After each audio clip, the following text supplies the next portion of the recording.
Bendecido sea el nombre del Señor Jesucristo. Vamos a hablar hoy algo muy importante. Siempre que se habla de la Biblia, todo es importante. Pero sobre todo y ante todo, cuando se va a hablar de cristología, yo pienso que hay que ponerle un punto en la I. De parte del predicador y de parte del que escucha. Mucha reverencia, mucho respeto y mucha atención a ese tema. Porque nosotros creemos que el fundamento de nuestra salvación es Cristo. Y somos, gracias a Dios, cristocéntricos. Nosotros creemos en un solo Dios y en tres personas. Repito, creemos en un solo Dios que subsiste en tres personas. Pero creemos que la segunda persona de la Trinidad murió en la cruz del Calvario y la salvación hay que verla, hay que aceptarla en base a la unión con Cristo. Antes de entrar en lo que voy a predicar, quiero citaros un texto que el hermano César muy amablemente lo va a leer. Segunda de Pedro, capítulo 3, verso 18. Más bien, crezcan en la gracia y en el conocimiento de nuestro Señor y Salvador Jesucristo. O sea, el proceso espiritual del cristiano puede medirse por el crecimiento que tenga del conocimiento de Cristo. Repito, el proceso espiritual del cristiano puede medirse por su conocimiento que tenga de la persona de Jesucristo. Y el apóstol Pedro, en la segunda carta, antes de morir, dijo que crezcamos en la gracia y añadió a la gracia algo importante: crezcamos en la gracia y en el conocimiento. Es que sin Cristo no hay gracia. ¿Qué gracia va a haber fuera de la persona de Cristo? Entonces, no solamente es el autor de la salvación, sino es el autor del crecimiento. Y no solamente es el autor de la salvación y el autor del conocimiento, sino es el objetivo, el propósito, la diana y el fundamento, el engranaje. Es la columna cristiana. Bien, vamos a leer Juan capítulo 1. Todos los evangelios, como ustedes saben, hablan de Cristo. Y los 4 evangelios son inspirados por el Espíritu Santo. Todos. Pero hay un evangelio que es el que vamos a tocar hoy, el Evangelio según San Juan, capítulo 1. Que ese, por así decirlo, los que saben más, le llaman el lugar santísimo. Porque Juan no intenta, digamos, mostrar a Cristo como el rey de los judíos, o como Marcos, como el conquistador, o como Lucas, el hombre perfecto. No, Juan va y enfoca a Cristo como Dios. Se le llama al Evangelio, según San Juan, el Evangelio cristocéntrico. Entonces, cuando escribe Juan, más o menos se calcula, puede ser 2 años antes o año y medio después, en el año 90, ya estaba escrito Mateo, Marcos y Lucas. El último evangelio fue Juan. Entonces observó Juan lo que ya estaba escrito. Por eso hay muchos detalles y muchos datos que Juan da que los otros no da. Porque observando Juan el apóstol, Juan el apóstol es el discípulo amado. Juan el apóstol es el que puso la cabeza en el pecho de Jesús. Juan el apóstol es el que escribe el Evangelio según San Juan, primera, segunda y tercera de Juan, y el libro famoso, el del Apocalipsis. Ese es Juan el apóstol. Y Juan el apóstol informa de datos que otros no informan. Todo, y al final del Evangelio, Juan el apóstol dice que el propósito de su Evangelio era uno, no 2 ni 3, 1. ¿Y qué era el propósito, Juan?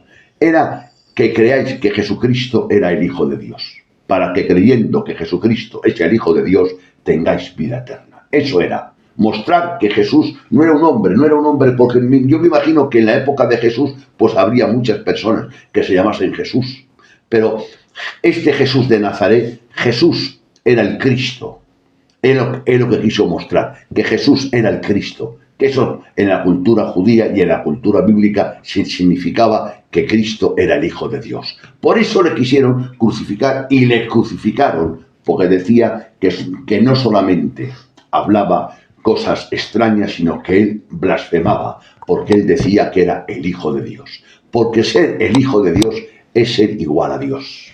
Alabanzas al Todopoderoso. Y ahora vamos a comenzar su prólogo muy por encima, muy por encima. ¿Por qué muy por encima? Porque yo no soy capaz, hermanos, de entrar muy adentro. Juan capítulo 1, versículo 1, dejamos al hermano César del 1 al 5 que nos lea. Y luego vamos a ir versículo a versículo leyendo. En el principio ya existía el Verbo, y el Verbo estaba con Dios, y el Verbo era Dios. Él estaba con Dios en el principio. Por medio de él todas las cosas fueron creadas. Sin él nada de lo creado llegó a existir. En él estaba la vida, y la vida era la luz de la humanidad. Esta luz resplandece en la oscuridad, y la oscuridad no ha podido apagarla. Amén. Muy bien. Ahora comenzamos solamente con el versículo 1, César. En el principio ya existía el Verbo, y el Verbo estaba con Dios, y el Verbo era Dios. Amén. En primer lugar, Juan comienza el Evangelio hablando de la preexistencia de Cristo, del Cristo preencarnado. La palabra Cristo preencarnado es antes de encarnarse. La preexistencia, y dice, en el principio ya era el Verbo. En el principio ya era el Verbo. Y el Verbo era con Dios. El Verbo era con Dios. Aquí habla de dos personas. Aquí ya mete la Trinidad. Dos personas. Y el Verbo ya era con Dios. Y el Verbo era Dios. ¿Os dais cuenta el contenido teológico que en un solo versículo mete Juan? Dios la verdad, Dios le iluminó y le inspiró de una manera maravillosa. En el principio era el Verbo, y el Verbo era con Dios. Hay dos personas, y el Verbo era Dios, como recalca, como ata. Ahí nos habla de la preexistencia de Cristo. Juan 16, 14, busca ahora. El Hijo de Dios, hay un detalle que quiero pararme. El Hijo de Dios no se atribuyó a sí mismo el término logos, porque dice en otras versiones, el principio era el logos, que es la palabra. El logos es la palabra y el pensamiento. El Hijo de Dios no se atribuyó a sí mismo el término logos. Sin embargo, es el Espíritu quien se lo aplica en el texto. El Hijo de Dios, Jesucristo, dijo del mismo que él era el Hijo del Hombre. Y cuando habló con la samaritana, se reveló que él era el Mesías. Pero en ningún texto de los Evangelios, exceptuando Juan, dice que Jesús se atribuyó el nombre de Logos. Pero Cristo mismo afirmó en Juan 16, Cristo mismo afirmó la obra del Espíritu en el corazón del creyente, que estaba dirigida a que él fuese glorificado. Repito, Cristo en su ministerio público en la tierra, Cristo mismo afirmó que la obra del Espíritu en el corazón del creyente estaba dirigida a que él le glorificase. Juan 16, 14. Él me glorificará, porque tomará de lo mío y se lo dará a conocer a ustedes. Amén. Ahora coge Juan 1 ya. O sea, Jesucristo en el aposento alto, antes de morir, unas horas antes, hablando del Espíritu Santo, César, le dijo, y él, hablando de la bendita persona del Espíritu Santo, y él tomará de lo mío y me glorificará. Si hay un predicador, por así decirlo, y perdón, esta frase no quiero que suene a falta de respeto, si hay un predicador que sea cristocéntrico, es el Espíritu Santo, porque el Espíritu Santo en el corazón de la persona nos lleva a Cristo. De tal manera que Jesús dice, y Él cuando Él venga convencerá, y Él cuando Él venga os hará recordar lo que yo os he dicho, y Él cuando Él venga me glorificará. Y qué mejor glorificación que los escritores de la Biblia, el escritor del Evangelio según San Juan, inspirado por el Espíritu Santo. ¿Qué hace el Espíritu Santo por boca de Juan? Porque yo creo que el Evangelio de Juan lo escribió Juan, es el instrumento humano, Juan, pero el autor ¿quién es? El Espíritu Santo. Y el Espíritu Santo le adjudica a Cristo. ¿Qué le adjudica? El término logos, el término verbo. Él no se lo atribuyó a sí mismo, Jesús, pero el Espíritu Santo se encargó de atribuírselo por medio de Juan. Por eso el Hijo de Dios no se atribuyó a sí mismo el término logos. Sin embargo, es el Espíritu quien se lo aplica en el texto. ¿De acuerdo, hermanos? Vamos a ir muy despacito. Verbo o palabra es igual. La palabra verbo en el griego significa dos cosas: palabra y razonamiento, palabra y conocimiento, o palabra o pensamiento. Son dos cosas. El verbo o la palabra, hay dos clases de palabra: la palabra que se piensa y la palabra que se expresa. Yo pienso una palabra y es el logos, la pienso. La palabra que se piensa y la palabra que se expresa. La palabra que se piensa es lo que llamamos conceptos. La palabra que tú piensas y que yo piensa se llama conceptos, criterios, opiniones. Y la palabra expresada al exterior es un medio de comunicación, ¿sí o no? Hebreos coge. La palabra que se expresa al exterior, Hebreos 1.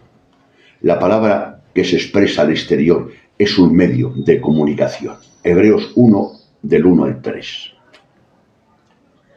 Dios, que muchas veces y de varias maneras habló a nuestros antepasados en otras épocas por medio de los profetas, en estos días finales nos ha hablado por medio de su Hijo. A éste lo designó heredero de todo y por medio de él hizo el universo. El Hijo refleja el brillo de la gloria de Dios y es la fiel representación de lo que Él es. Él sostiene todas las cosas con su palabra poderosa. Amén, hay suficiente. Y el autor de los Hebreos dice acerca de Cristo que Dios, habiendo hablado, vuelve a Juan otra vez, San Juan, que Dios habiendo hablado muchas veces, y es verdad que Dios habló muchas veces, lo primero que Dios habló es por la naturaleza, por la creación. Los cielos cuentan tu gloria y el firmamento anuncian las obras de tus manos. Lo segundo, habló por los patriarcas, por los profetas, por grandes hombres de Dios, inspirados por Dios, por David, los salmos. Pero la revelación que toca techo, la revelación más exquisita, la revelación más esencial, más primordial, la trajo por medio del Hijo. Y el autor de los Hebreos explica y no ofende a nadie. Dice, es verdad, reconozco, confieso que Dios ha querido en su gracia, en su condescendencia, en su misericordia, revelarse al hombre, a la humanidad, por muchas cosas.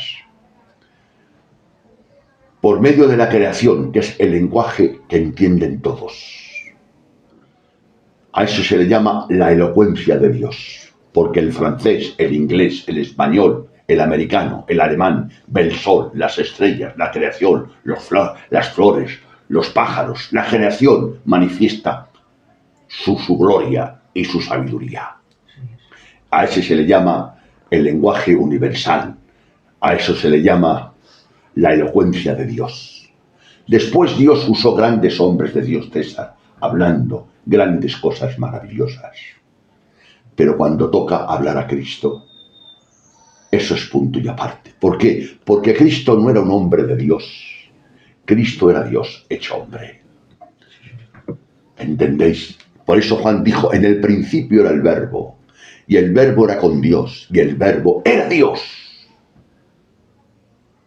Por eso cuando Juan el Bautista, no el apóstol, le preguntan a algunos hermanos, perdón, no eran hermanos, eran fariseos y saduceos, ¿quién eres? Él dice, yo soy la voz. Muy bien dicho, Juan. Un predicador es la voz. La palabra es él, que es el Verbo. Y yo pregunto, ¿qué es una voz sin una palabra? Nada. Predicador que me escuchas, tú eres una voz, pero una voz sin una palabra no es nada. Por eso le decimos tanto tú como yo, Señor, yo te regalo, te doy mi voz para ti, para que tú me prestes tu palabra. Y tu voz sirva como un instrumento para expresar la palabra, el Verbo. Pero recuerda que tú no eres la palabra, que la palabra es Él. Tú y yo somos la voz. Y la voz está para ser oída, no para ser vista. Y ese es nuestro problema, que nosotros no nos conformamos con ser vistos, con ser oídos. Queremos ser oídos y vistos. Que Dios nos ayude a todos. Pero bueno, ese no es mi caso. Ahora, en mi tema. Cristo nos ha declarado la mente del Padre. Coge Mateo 11, 27. Cristo nos ha declarado la mente del Padre. Bendito sea Dios. La segunda persona de la Trinidad nos ha declarado, nos ha explicado, nos ha informado, nos ha revelado, nos ha manifestado la mente del Padre. Solo Cristo podía declararnos con toda precisión, exactitud y profundidad la mente de Dios. ¿De acuerdo? Cristo nos ha declarado la mente del Padre y solo Cristo podía declararnos con toda precisión, exactitud y profundidad la mente de Dios, la mente de un Dios infinito. ¿Quién va a declararnos la mente de un Dios infinito? Si es yo un hombre y no puedo deducir lo que tú piensas, a no ser que lo hables, y al hablarlo me entero de lo que piensas. Pero si tú no sueltas prenda, no sé lo que piensas. ¿Cómo vamos a saber lo que pensaba el Dios Padre? Pero había una persona que era el Dios Hijo. El Dios Hijo sí sabía lo que pensaba el Dios Padre. Y entonces el Dios Hijo es la única persona cualificada y preparada para podernos revelar, manifestar con precisión, exactitud, profundidad la mente de Dios. ¿Dónde lo dice? Mateo capítulo 11, versículo 27. Mi Padre me ha entregado todas las cosas. Nadie conoce al Hijo sino el Padre. Nadie conoce al Padre sino el Hijo. Y aquel a quien el Hijo quiera revelarlo. Nadie conoce al Padre sino el Hijo. Palabras textuales de la boca de Cristo. Le puede decir a Jeremías, a Isaías, a Ezequiel, a los grandes ministros, a Moisés, que habló con Dios cara a cara. Puede decir Jesucristo, nadie, y ese nadie entramos todos. Los grandes, los pequeños, los pecadores, los convertidos, los hombres de Dios. Nadie conoce a mi Padre como yo le conozco. Nadie conoce a mi Padre. Y nadie conoce al Hijo, cuidado, sino el Padre. Porque si el Padre es Dios, el Hijo es Dios. Porque cuando Dios se hizo hombre, adquirió una naturaleza humana, pero en ningún momento dejó de ser Dios. Era Dios hombre, pero era Dios. Adquirió, repito, una naturaleza humana. No adquirió una persona, adquirió una naturaleza humana. Porque en Cristo solamente hay una persona, la persona de Dios, pero con dos naturalezas. Cristo no eran dos personas, era una sola persona. Porque Cristo, a ser Dios, es una persona en Dios. ¿Entendido? Repito, nosotros creemos en un solo Dios que subsiste en tres personas en esencia. Ya sé que no hay ninguna analogía completa ni competente para definir este misterio, pero a ver si con esto os puedo ayudar. Es como tres ramas de un árbol. Son tres ramas distintas, César, ¿sí o no? Pero si cojo un cuchillo y abro cada rama, es la misma savia. Las tres comparten la misma savia del árbol. Son tres ramas compartiendo la misma savia. Pues Dios es un solo Dios, subsistiendo en tres personas, subsistiendo en una misma naturaleza. No hay tres naturalezas, hay una naturaleza. Cojo la rama de la izquierda, la rama de la derecha y la rama del medio. Hasta las tres ramas que son del mismo árbol tienen la misma savia. Pero no puedo negar que son tres ramas distintas, porque el Dios Padre es distinto al Dios Hijo, y el Dios Hijo es distinto al Dios Padre, pero en esencia tienen la misma esencia. Bendecido sea el nombre del Señor. Todo lo que hacía y decía Cristo, Primera de Timoteo, hazme el favor. Primera de Timoteo capítulo 3, verso 16. Si te parece lo coges en la versión Valera. A ver, ¿qué dice? 3:16. Todo lo que hacía y decía Cristo era Dios manifestado en carne.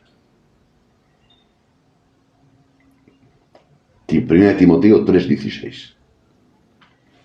E indiscutiblemente, grande es el misterio de la piedad. Dios fue manifestado en carne, justificado en el Espíritu, visto de los ángeles, predicado a los gentiles, creído en el mundo, recibido arriba en gloria. Amén. En todo lo que hacía y decía Cristo era Dios manifestado en carne. Y el apóstol Pablo dice en Timoteo, vuelve otra vez a la versión internacional, dice la Escritura, Dios indiscutiblemente es grande, dice el tamaño, grande es el misterio de la piedad. Dios manifestado en carne. Bendito sea Dios. Entonces, ahí vemos que todo lo que hacía y decía Cristo era Dios. Por eso, volvemos a Juan. Dice, en el principio era el verbo era con Dios y el verbo era Dios. Verso 2. San Juan 1:2. Él estaba con Dios en el principio. Él estaba con Dios en el principio, antes de crear los cielos y la tierra, lo que se ve y lo que no se ve, porque todo fue creado en 6 días. Antes de los 6 días ya existía Dios, porque Dios es eterno. Y si el Padre es eterno, el Hijo es eterno y el Espíritu Santo es eterno. Los tres tienen los mismos atributos. Uno no es más grande que otro. Los tres son iguales. 3 personas, un solo Dios, una misma esencia. Pero daros cuenta, en el principio era el verbo, otra vez repetimos, es que es importantísimo, en la versión internacional, San Juan capítulo 1, verso 1. En el principio ya existía el verbo. Ya existía el verbo. En la internacional lo recalca mejor. En el principio ya existía el verbo. O sea que el verbo no era una criatura creada por Dios, era Dios. En el principio ya existía el verbo. Sigue. Y el verbo estaba con Dios. Y el verbo era Dios. Y el verbo estaba con Dios. Aquí vemos dos personas. Ahí habla de la Trinidad. El versículo 2 y el 3. Él estaba con Dios en el principio. Por medio de él, todas las cosas fueron creadas. Sin él, nada de lo creado llegó a existir. Amén. Y sin el verbo, dice, por él, del verbo, todas las cosas fueron creadas. Y sin él, nada de lo que ha sido creado llegó a existir. Ahí lo recalca. Yo leo ahora en la versión Valera. Todas las cosas por él fueron hechas. Y sin él, darle cuenta cómo quiere Juan recalcar, daros cuenta. Primero dice que él creó todo. Y ahora para recalcarlo, Javi dice, todas, no una, no unas cuantas, no, todas las cosas por Él fueron hechas, y sin Él nada, nada es nada, y sin Él nada de lo que ha sido hecho fue hecho. ¿Os dais cuenta con qué? Claro, es el Espíritu Santo el que está usando a Juan. El principio era el verbo, y dice, ahora vamos a leer, y ahora dice, el verbo era con Dios, el verbo era Dios, y ahora el versículo, bajamos al 14 y luego subimos otra vez. Verso 14. Y el verbo se hizo hombre, y habitó entre nosotros, y contemplamos su gloria, la gloria que corresponde al Hijo único del Padre, lleno de gracia y de verdad. Y el verbo fue hecho carne, y el verbo se hizo hombre, en unas versiones, es igual. En la internacional dice, y el verbo se hizo hombre. Y Valera, para enfatizar más el sacrificio de Cristo, dice, y el verbo se hizo carne. Porque siempre que habla de carne no habla de algo positivo, en que en este caso no habla nada malo, porque en Cristo, en la humanidad de Cristo no había pecado. Pero daros cuenta a qué categoría bajó. Dios se hizo hombre, Dios se hizo carne, pero ¿qué dice? Sí. Y habitó es vivir. O sea, no fue una visita esporádica o espontánea, como un rico va a un barrio de chabolas a dar un donativo y lo sacan por la televisión, pero va en visita a ese barrio de chabolas y está 10 o 15 minutos y da 4 regalos y da un donativo y para publicidad sale por la televisión. Pero es que Jesús no vino de una visita, no fue una manifestación de Dios en la tierra, Jesucristo César, sino que se hizo hombre, nació. ¿Qué dices? Nació, creció, estuvo en el vientre de una mujer 9 meses, tuvo que aprender a leer, como vosotros jóvenes que estáis en el instituto y estáis cogiendo cultura, tuvo que aprender a leer, a escribir. ¿Os imagináis a Dios hecho hombre aprendiendo a escribir y a leer? El Dios que es omnisciente. Tuvo los pechos con todos mis respetos, los pechos de su madre, amamantarlos, ¿sí o no? Y pido perdón y no quisiera ser reverente, porque es una palabra un poco fuerte. Tuvo que ir al lavabo, Jesucristo, como tú vas al lavabo. Eso, el sacrificio de Cristo, la humillación de Cristo fue tan grande que ayer cuando meditaba esto, después que lo he estudiado como cualquier cristiano, que Cristo se hizo hombre, pues eso lo saben todos los cristianos. Pero es que cuanto más indago en eso, más profundo lo veo. Cómo un Dios tan grande se hizo hombre, sudaba o no sudaba Cristo. Sudaba y se tenía que cambiar la camiseta y la chaqueta y la ropa porque olía por el sudor. El Dios 3 veces santo. No entendemos, hermanos. Dios te abra los ojos del entendimiento a ti y a mí para entender la magnitud. Por eso dijo el salmista, y clamé a Jehová y él se inclinó a mí y me oyó. Ya lo creo que se inclinó a ti. Clamaste a Jehová y él se inclinó. ¿Cómo se inclinó? Que siendo Dios se hizo hombre, se inclinó. Ya que el hombre no podía ascender al cielo, el cielo descendió a la tierra. Por eso cuando Él vino dijo, arrepentiros porque el reino de los cielos se ha acercado. Él trajo el reino de los cielos a la tierra. Él era el autor del reino. Él es el Señor del reino. Él es el creador del reino. Él es la cabeza del reino. Y nosotros éramos y somos pecadores. El hombre no podía ascender, ¿sí o no?, al cielo. Pero tranquilos, vosotros no podéis venir al cielo. Tranquilos, el del cielo, no un ángel, no un querubín, no un serafín, el dueño del cielo, la segunda persona de la Trinidad, se humanó, habitó entre nosotros 33 años y medio. No un día ni 2, 33 años y medio tiene muchos días y muchas horas. Habitó entre nosotros. Y en que su gloria estaba velada por la carne, por el cuerpo físico. Pero Juan dice, y vimos su gloria. En primer lugar, vieron su gloria moral, su gloria en conducta, porque nadie tuvo una moral más exquisita, más perfecta que Jesucristo, hermanos. Y vimos su gloria. Y ahora dice cómo, porque podemos ver una gloria que tenía él. No. Y vimos su gloria como la gloria del unigénito, el único. Cristo es exclusivo, el único. El unigénito del Padre, lleno de qué estaba. No tenía un poco, estaba lleno de gracia, lleno de gracia, lleno de gracia y de verdad. ¡Oh, bendito sea su nombre y alabado sea el nombre de Cristo, hermanos! A ver si no es para conmoverse por la sencillez y la profundidad que el Espíritu Santo lo registra en la palabra. El hombre no podía hacerse Dios. Dios se hizo hombre.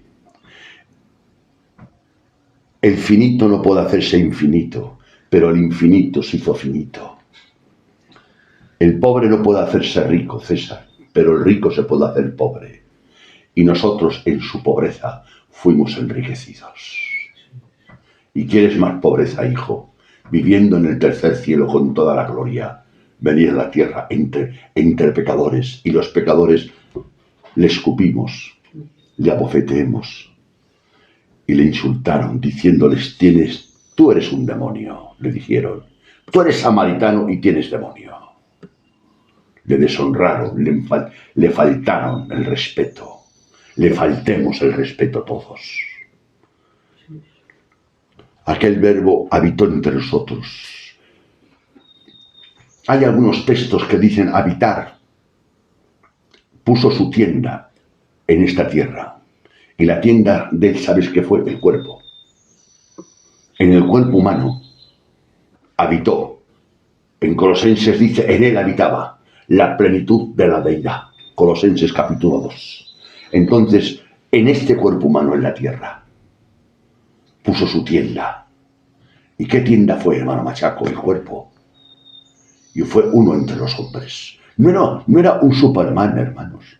Andaba y caminaba entre los hombres y les hablaba de su Padre. Bendecido sea Dios. Por eso dice, y aquel verbo fue hecho carne. Primero ensalza el verbo, y el verbo era con Dios, el verbo era el creador, el verbo era Dios, y después de ensalzar como es, reconocer lo que era el verbo, ahora pega el estallido. Y aquel verbo fue hecho carne, y habitó entre nosotros, y vimos su gloria, y vimos su gloria. La gloria de Cristo se manifestó en el mensaje, en la conducta, en los milagros, en la predicación. Él es un abanico, él era como un abanico que siempre que hablaba, caminaba, decía y hacía, manifestaba la gloria de Dios. ¿Por qué? Porque él era Dios. Bendecido sea el nombre del Señor. La existencia desde la eternidad, no solo antes de encarnarse, sino eternamente. Otra vez, Juan 1:1. En el principio ya existía el Verbo, y el Verbo estaba con Dios, y el Verbo era Dios. Su existencia desde la eternidad, no solo antes de encarnarse, sino eternamente. Porque no solamente existió antes de encarnarse, sino que existió eternamente. Vamos a ver. Su consistencia con el Padre. El principio era el verbo y el verbo era con Dios.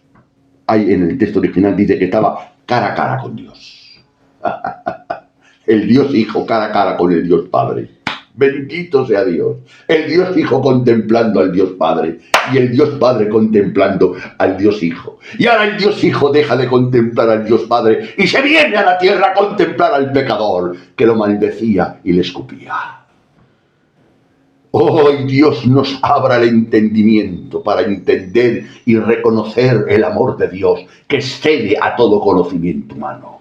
Bendecido sea Dios. Cuando Dios creó todo, porque el creador de todo fue el Dios Padre, pero el Dios Padre usó un instrumento para crear, que fue la palabra, ¿de acuerdo? Y la palabra es el verbo, y el verbo era Dios. La palabra obraba mediante el verbo, no como el obrero que corta con un hacha, sino como el ojo que ve el cuerpo. ¿Entendéis ahora? El instrumento que Dios empleó para crear no era semejante a un obrero que usa un hacha y corta. No tiene relación el hacha con el que corta, ¿sí o no? Sino como el ojo que ve el cuerpo, que tiene relación. Alabanzas al Todopoderoso. Ahora, Juan 1:4.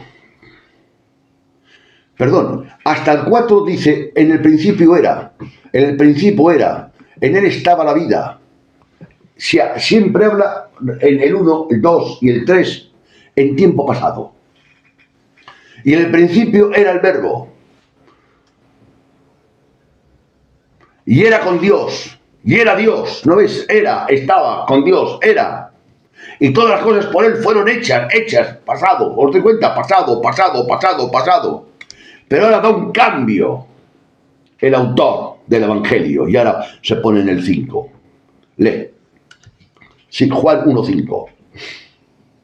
Esta luz resplandece en la oscuridad, y la oscuridad no ha podido apagarla. Esta luz. Ahí habla en tiempo presente.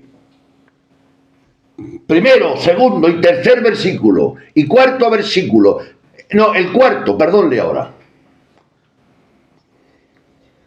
En él estaba la vida, y la vida era la luz de la humanidad. Amén. O sea, el versículo 1, el versículo 2 y el versículo 3 habla en pasado. En el principio era el verbo, era con Dios, era Dios. Él creó, habla en pasado, pero ahora comienza en el cuarto y dice, en él, presente, un presente continuo y permanente. Porque Dios es presente, no es ayer ni es mañana, es hoy siempre. En él residía, en él habitaba la luz. En él estaba la luz. Y la luz, en él estaba la vida. Y la vida era la luz de los hombres. ¿De quién pues pudiéramos esperar la luz de la revelación mejor? 2 Corintios. ¿De quién pues pudiéramos, capítulo 4, verso 4. ¿De quién pues pudiéramos esperar la luz de la revelación mejor de aquel que nos proporcionó la luz de la razón? Como os he dicho en mensajes anteriores, la imagen de Dios tiene muchas manifestaciones en el hombre, pero las dos principales es el entendimiento, la capacidad de entender, de reflexionar y de capacitar.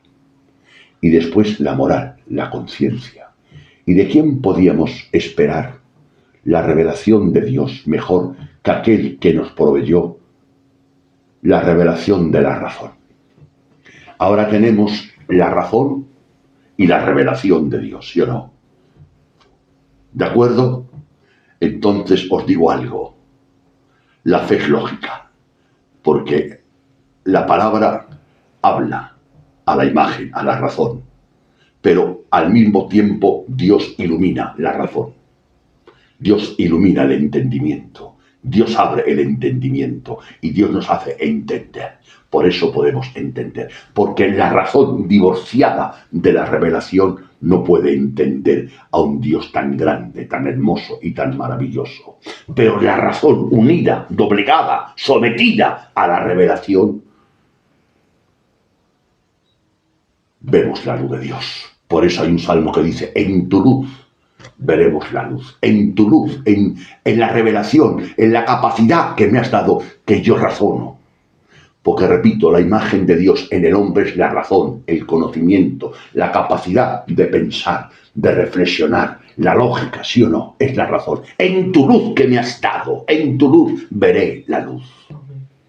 En tu luz veré la luz. Teníamos luz, la luz de la razón, pero era insuficiente. Teníamos, digamos, Javi, la luz corta. Y por la revelación viene y nos da la luz larga. Es verdad que teníamos luz, la luz corta, pero con la luz larga se ve mucho más. Bendito sea el nombre del Señor. ¿Y dónde está escrito, machaco, eso? Segunda de Corintios, capítulo 4, versículo 4, y luego te saltas al 6. El Dios de este mundo ha cegado la mente de estos incrédulos, para que no vean la luz del glorioso Evangelio de Cristo, el cual es la imagen de Dios. Amén. Fíjate. El Dios de este mundo, el diablo, ha cegado los ojos del entendimiento de los incrédulos. ¿Para qué? ¿Para qué ha cegado? Para que no entiendan, para que no comprendan, para que no puedan discernir la gloria de Dios y la gloria del Evangelio. Porque en la gloria del Evangelio se revela la faz, la imagen, la sustancia, la esencia de Dios. Claro, y entonces si tú captas y entiendes la esencia de Dios, te tienes que convertir. Pero Él, como no quiere que te conviertas, te ciega los ojos del entendimiento para que no resplandezca la luz del Evangelio. En el Evangelio se revela la hermosura, la grandeza de quien ve la imagen de Cristo. Bendito sea el nombre de Cristo. Alabado sea el nombre de Cristo, que Él es nuestro fundamento y nuestro Salvador. Y gloria al Padre, al Hijo y al Espíritu Santo, hermanos. Por eso tiene tanto empeño en embotar, en que interpretes mal el Evangelio, para que no entiendas el Evangelio. ¿Por qué? Porque en el Evangelio se revela la imagen de Cristo y la gloria de Cristo. Y entonces, ¿qué se puede hacer? Pues lo que dice el versículo 6, segunda de Corintios 4, 6.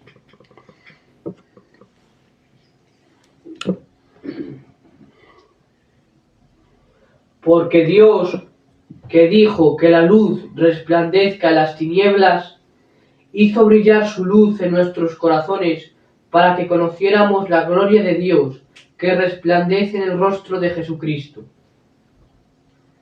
El Dios que dijo, ahora cita Juan el Génesis, el Dios que dijo, sea la luz.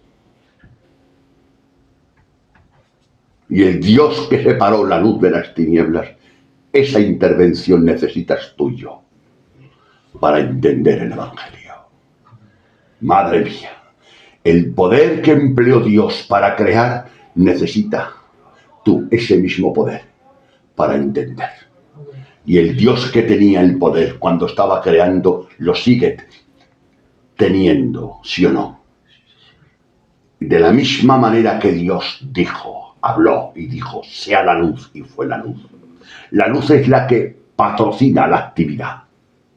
Si mi mujer está barriendo en casa por la noche y se va la luz, ya no puede barrer. Y cuando vuelve la luz, puede barrer y puede fregar. La luz patrocina las actividades, ¿sí o no? Y cuando no hay luz, dejamos de movernos. Dejamos de hacer cosas porque a ciegas no podemos hacerlas. Por eso la luz patrocina las actividades. Y lo primero que Dios tiene que hacer con una persona es darle luz. Es el primer peldaño de la escalera.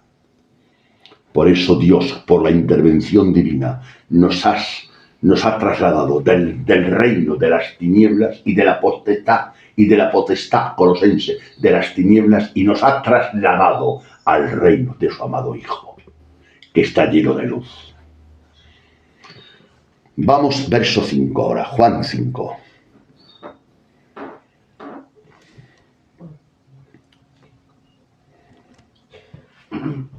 Esta luz resplandece en la oscuridad, y la oscuridad no ha podido apagarla. Amén. Si hay oscuridad y yo doy luz, a que desaparece. Entonces, ¿dónde nace las tinieblas? En ausencia de la luz. ¿Y dónde muere las tinieblas? ¿Dónde nace? En presencia de la luz. Las tinieblas, las tinieblas nacen como el mal. El mal nace en ausencia del bien. La ausencia del bien nace el mal. El mal no necesita ningún creador. Solamente que el bien se vaya, aparece el mal. Y solamente que la luz se vaya, aparecen las tinieblas. Pero las tinieblas mueren donde nacen. Tiniebla, has nacido en ausencia de la luz. Pues en presencia de la luz debes morir. Y Jesús dijo, yo soy la luz. ¿No dijo eso? Y el apóstol Juan dice, Dios es luz. De la misma manera que Juan dijo que Dios es espíritu, también dijo que Dios es luz. Los que andan en la luz, y andar en la luz es andar en el propósito de Dios, en la santidad de Dios, en la obediencia de Dios y no en el pecado. Alabanzas al Todopoderoso. Verso 9 ahora, del 9 al 10. Esa luz verdadera, la que alumbra a todo ser humano, venía a este mundo. Sigue, hasta 10. El que era la luz ya estaba en el mundo, y el mundo fue creado por medio de él, pero el mundo no lo reconoció. Aquella luz verdadera que alumbra a todo hombre venía a este mundo, él vino a este mundo, vino a su casa. El mundo, ¿quién lo ha creado? El Logos, la palabra. Pues él vino a lo que él había creado. Y lo que él había creado, que era su propiedad, no lo aceptó. Venía a este mundo, y el mundo estaba, y en el mundo por él fue hecho, pero el mundo no le conoció. Y luego dice, y a los suyos vino, a Israel, a su pueblo, y su pueblo no le recibieron. Hermanos, no os quiero ofender por esto que va a decir. El mundo, los hombres antes de conocer a Dios, yo pongo aquí una analogía. Cuando el hombre peca y adquiere la naturaleza adámica caída y muere en sus delitos y pecados, como éramos muertos andando, hasta que Dios vino y nos dio la vida. El hombre se convierte en un animal nocturno. ¿Sabéis que hay animales nocturnos? Como el murciélago, el búho, la lechuza. No puedes a un murciélago pedirle que ame la luz, ¿sí o no? Él se va a la oscuridad. ¿Por qué? Porque es un animal nocturno. O al búho tampoco le puedes pedir que venga a la luz. Ni a la lechuza tampoco. Y hay muchos animales, nombro estos tres, pero cogéis en internet y buscáis animales no nocturnos y salen un montón de ellos. Pues el hombre, cuando pecó, se convirtió en un ser que amaba la noche, que amaba la tiniebla. Se convirtió en un animal nocturno. Y ahora, ¿cómo hacemos para que el murciélago, el búho o la lechuza puedan vivir en la luz? Imposible, ¿sí o no? A no ser que le demos al murciélago una naturaleza distinta, la naturaleza de un pájaro. Yo tengo 2 pájaros en casa y cuando sale la luz y sale el sol empiezan a cantar, porque son animales de luz. A no ser que Dios les dé una naturaleza nueva, el murciélago nunca vendrá a la luz, el búho nunca vendrá a la luz, la lechuza nunca vendrá a la luz. ¿Y dónde lo pone Juan? Juan 3:19, coge ahora. En la Valera, cógelo, hazme el favor si quieres. Despacito, que no hay ninguna prisa.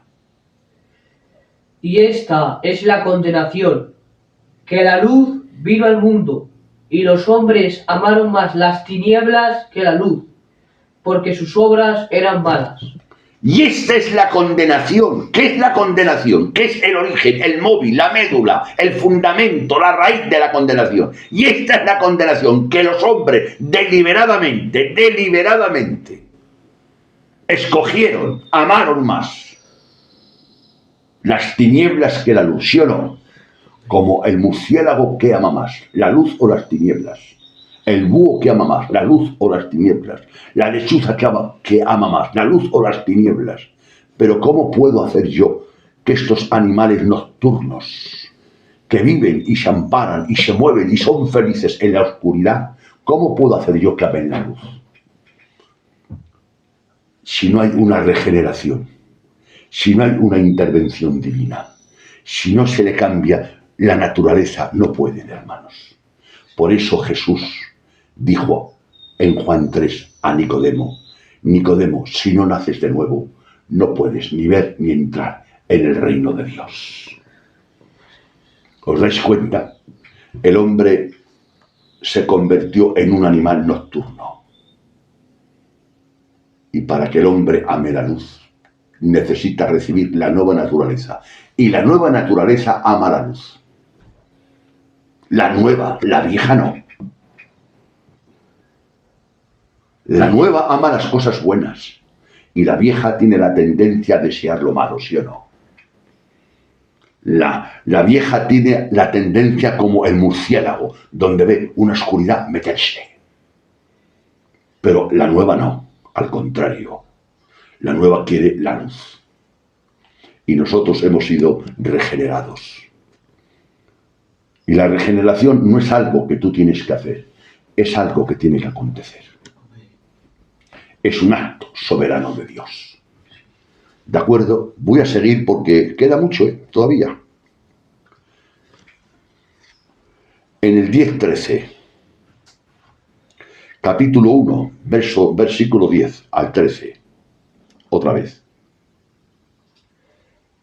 En el mundo estaba, y el mundo por él fue hecho, pero el mundo no le conoció. A lo suyo vino, y los suyos no le recibieron. Mas a todos los que le recibieron, a los que creen en su nombre, les dio potestad de ser hechos hijos de Dios, los cuales no son engendrados de sangre, ni de voluntad de carne, ni de voluntad de varón, sino de Dios. Juan 6:36 ahora. Los cuales no son engendrados ni de sangre ni de voluntad de Dios, sino de voluntad de Dios. ¿Os dais cuenta? El nuevo nacimiento es la intervención divina. Eso lo hace Dios a solas. No necesita a nadie, lo hace él solito. El hombre no puede colaborar. El hombre cree cuando Dios interviene. Porque el hombre ni quiere ni puede. Como el búho no quiere ni puede la luz. Es que, como el murciélago no puede ni quiere. Hay dos cosas, que no quiere y no puede. Como Lázaro muerto. ¿Qué hizo Lázaro? Nada. Pero Dios dijo: Lázaro, sal fuera. Y salió. ¿Ayudó algo Lázaro? ¿Intervino algo Lázaro? El nuevo nacimiento no es una cosa que tienes que hacer, es una cosa que tiene que acontecer por la gracia de Dios. San Juan 3:6-36. Mas os he dicho que aunque me habéis visto, no creéis. Amén. O sea, vieron a Cristo y Cristo les dijo: os he dicho que aunque me estáis viendo, aunque me veis, no creéis. Una cosa es que yo, por la fe, creo en lo que no veo. Pero es que el inconverso, el que no tiene a Dios, en que ve a Dios, no cree. Porque Jesús estuvo aquí 33 años. ¿Y qué Jesús dijo? En que me habéis visto. O sea, que le vieron, ¿sí o no? Le vieron con sus ojos y no creyeron. Es que algunos dicen: es que si yo viese algo, es que si yo viese... Eso es incierto. A no ser que haya una manifestación de Dios. Y Dios use esa manifestación. La use Dios. Y te convierta así. Pero tiene que usar Dios esa manifestación. O escuches un testimonio y use Dios el testimonio de esa persona y te convierta. O yo te predique y use Dios la predicación y te convierta. Pero ni la predicación mía ni el testimonio de la persona te convierte si no la usa Dios. Un predicador informa, y si el Espíritu Santo usa la información del predicador, te convierte. A pesar de mí, el Evangelio tiene poder de convertirte. Digo a pesar de mí, porque yo no puedo convertir a nadie. No, hermanos. Por eso digo a pesar de mí, que conoces mis defectos, mis imprudencias, mis errores, mis pecados, a pesar de mí, es tan glorioso el Evangelio, es tan poderoso el Evangelio, que a pesar de mí, el Evangelio te puede convertir. Gloria a Cristo, a pesar de mí, no por medio de mí, a pesar de mí.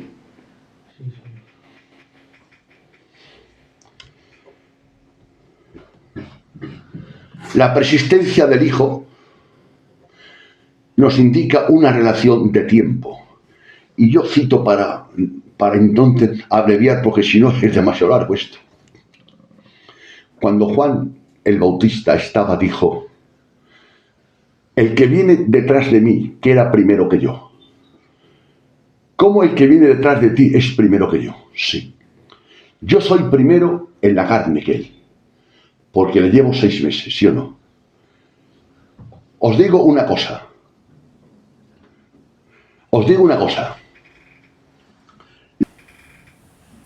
La humanidad de Cristo tuvo un principio. La humanidad de Cristo tuvo un principio. La divinidad no. Entonces, en la humanidad de Cristo, Juan era antes que Cristo, porque nació 6 meses antes. Por eso dijo que venía detrás y era delante. La humanidad de Cristo estaba detrás de Juan el Bautista. Juan el Bautista estaba primero, pero en la divinidad no. Él era el primero, ¿de acuerdo? En eso hay manifiesta. Vamos a seguir. Cristo, y ahí no cito, voy a citarlos, pero sin leerlos, si no os mareo. Cristo repite 7 veces de que Él vino del cielo. ¿En dónde? Juan 6:33, Juan 6:38, Juan 6:41, Juan 6:51, Juan 6:58, Juan 6:62, Juan 3:13, Juan 3:31 y Juan 8:58. 7 veces repite Jesús que vino del cielo. Eso está claro, no vino de la tierra, no era terrenal. Entonces, cuando vino al mundo, ¿qué hizo? El Creador llegó a ser parte de su creación. ¿Entendéis esa palabra? El Creador llegó a ser parte de su creación. Existe una gran diferencia. Ya vamos terminando. Falta 1 hora solo para terminar. Existe una gran diferencia. Escuchar esto es importante. Entre calidad y suficiencia. Este principio no debemos solo ensalzar las excelencias de Cristo, sino también la suficiencia de Cristo. No debemos solamente ensalzar las excelencias de Cristo, sino también hablar de la suficiencia de Cristo. Porque si Cristo es santo y maravilloso por una temporada, no. Él tiene su suficiencia eternamente. ¿Dónde lo dice? Y cito para no leer más. Juan dijo a la samaritana: Jesús, el que beba del agua que yo doy nunca tendrá sed. En Juan 6 dice: el que cree en mí no tendrá hambre ni sed. Muchas veces dice eso. Repito, hay un principio que debemos ensalzar: las excelencias de Cristo y también la suficiencia de Cristo. Cristo es suficiente. Él proporciona todo lo que el creyente necesita. Cristo es suficiente y Cristo es excelente. Por eso hay que ensalzar las excelencias de Cristo y la suficiencia de Cristo. Las dos cosas. Es que algunos dicen: hay que creer en Cristo y hacer esto a mayores. O sea, como que el sacrificio de Cristo es insuficiente. El sacrificio de Cristo es suficiente para salvarte. Suficiente. ¿Entendido?